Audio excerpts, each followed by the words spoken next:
కొడుకు కూతురి బామ్మరిది అన్నట్టు తరహాలో రాసుకొచ్చారు. రాసుకొచ్చేసి చివరికి అది ఎవరిది? కొరియా సంస్థ. కానీ ఎంత బద్నాం చేశారు అక్కడ అంటే బద్నాం అనేది అది 5 ఏళ్ల మనలోనే ఉండేటట్టు చేశారు.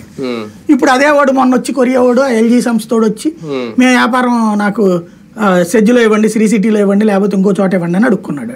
వ్యాపారం అయితే 5 ఏళ్ల నుండి మూసేయించారు కదా. ఇక్కడ అదే ఇవాళ ఫార్మా దానికి వస్తే ఏమైంది? బేసిక్ గా ఇక్కడ పాజిటివ్ గానే రాసుకొచ్చారు కదా, ప్రభుత్వం తొందరగా స్పందిస్తుందని. ఆ రోజున కూడా తొందరగా స్పందించి పట్టినే కదా జరిగింది. కానీ ఏ విధంగా జరిగినాయి? ఉద్యమాలు చేసేయడం ఇదంతా కూడా.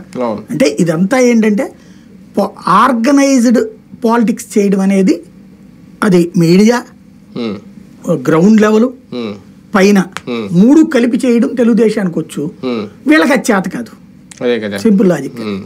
చూద్దాం. మొత్తానికి ఎగ్ పఫ్ గురించి పెద్ద వివాదానికే తెర అయితే తీశారు. ఎందుకంటే జనాలు ఇటువంటి చిన్నయే చాలా సింపుల్ అని అనుకున్నా సరే 3 కోట్ల రూపాయలు 3.5 కోట్ల రూపాయలు ఎగ్ పఫ్లు తినేసి